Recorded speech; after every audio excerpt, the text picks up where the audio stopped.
Rares sont les femmes à se tailler la part du lion en dehors des romances adolescentes typiques du shoujo. Ces histoires à l'eau de rose, ce n'est justement, mais alors pas du tout la tasse de thé de Kaoru Mori. Après une série dédiée aux mœurs européennes intitulée Emma, c'est en Asie centrale que l'auteur tisse le récit de Bright Stories. Ça se passe au XIXe siècle, on est sur la route de la soie, mais à différents endroits. Ça commence au centre de l'Asie, précisément où on ne le sait pas, peut-être à l'ouest de la Chine ou en Mongolie, on ne sait pas trop. Et donc ça va suivre différents clans, différentes communautés. Ils vivent par rapport à un métier différent, des potiers, des tisserands, des commerçants. Il y a un Smith qui lui est un espèce d'aventurier chercheur qui voyage à travers la route de la soie pour trouver on ne sait quoi encore. Et donc voilà, c'est ça, c'est plus un manga historique sur cette route-là. Et dès la première page, Amir, 20 ans, fille du clan Argal, s'apprête à épouser Karluk de la maison Aeon de 8 ans, son cadet. La situation est déjà insolite et ce n'est qu'un début car si Bright Stories signifie littéralement récit de jeunes mariés, ce sont toutes les traditions et la culture de ces peuples qui sont dépeints au fil des pages. Bien évidemment, les rites culinaires et les techniques artisanales se mêlent à la vie quotidienne des nombreux portraits de personnages de la série.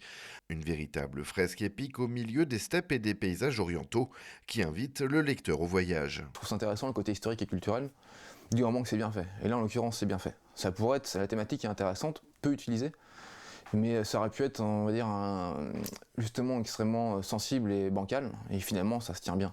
Le fait de partir sur différents clans et qu'on ne suive pas juste une personne, mais que tout soit quand même lié à ce clan de base que nous on suit, c'est franchement intéressant. C'est bien construit.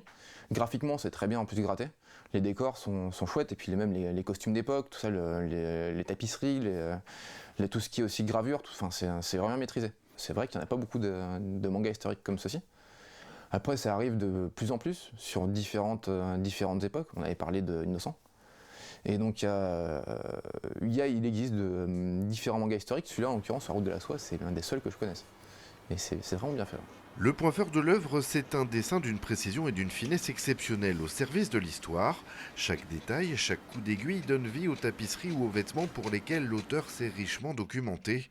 Au final, on apprend beaucoup sur les coutumes liées au mariage, de la condition des femmes à la négociation pour la dot et les festivités, mais dans une mise en scène romancée plus que documentariste et surtout accessible à tout niveau. Là, il y a une fiction, c'est romancé, il y a un côté narratif vraiment important. Donc c'est pas juste documentaire. Ce serait vraiment un documentaire, je te dirais oui, c'est que pour les espèces de lettrés, et puis Jean Masters qui veut faire de l'anthropologie, quoi. Là, c'est pas le cas. Là, c'est démocratiser un peu ce côté historique. Donc c'est comme des séries de BD ou des séries de manga plus classiques qui racontent des moments historiques. On va suivre des personnages principaux et il y a une romance qui se fait. Donc là, non, pour moi, ça ouvre largement le public. C'est-à-dire qu'elle n'aurait pas mis de détails sur les costumes, ça n'aurait pas valu le coup du tout. Elles sont ces trucs à pas rater, vu que c'est ce marché, la route de la soie, ça marche vraiment vis-à-vis de ça. C'est quand même le textile, c'est quand même des clans qui s'habillaient, qui font des tapisseries. Moi, le bémol, c'est que tous les personnages se ressemblent, et ça, par moments, comme il y a beaucoup de personnages, on se perd un peu entre les guerres de clans, les fêtes de terre, etc. On voit différents chefs de clans. Heureusement qu'il y a les appareils qui changent, mais sinon les femmes se ressemblent toutes. Et moi, je sais que dans les clans, des fois, il y a comme 5 femmes qui n'ont pas le même rôle, qui n'ont pas la même vision des choses. Et puis, on se dit qui est qui, quoi. Donc ça, c'est le problème. Mais après, j'ai passé un bon moment, c'est bien fait, c'est bien dessiné, c'est bien fait. Et on en prend plein les yeux de bout en bout au gré des nombreux motifs représentés et qui vont susciter l'intérêt de Smith, un ethnologue britannique témoin privilégié de ces instants de vie, et pour le coup en résonance avec le regard que pourrait porter la société européenne sur ces mœurs particulières. Smith, ouais, c'est clairement c'est l'aventurier, enfin l'ethnologue qui traverse ces contrées pour justement rencontrer les différentes communautés. Et ça se voit, il vient de l'Ouest, c'est pas les mêmes habitudes, c'est pas la même façon de voir les choses. Tant lui, il se pose souvent des questions vis-à-vis de certaines coutumes, vis-à-vis de leur façon de vivre. Et puis il a des lunettes par exemple. Il y a un moment dans un des volumes, ça pose question, c'est quoi, ça sert à quoi?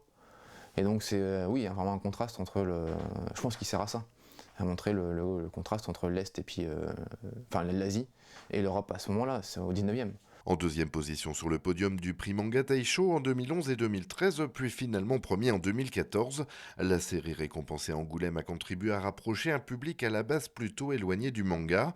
Une vraie réussite pour cette quatrième licence portée par Kiun. Un succès pas démenti à l'international où Bright Stories, Otoyome Gatari de son nom d'origine, réalise près de 300 000 ventes par tome. Un chiffre considérable pour un titre à tendance contemplative, peu enclin à rivaliser avec le marché seinen classique.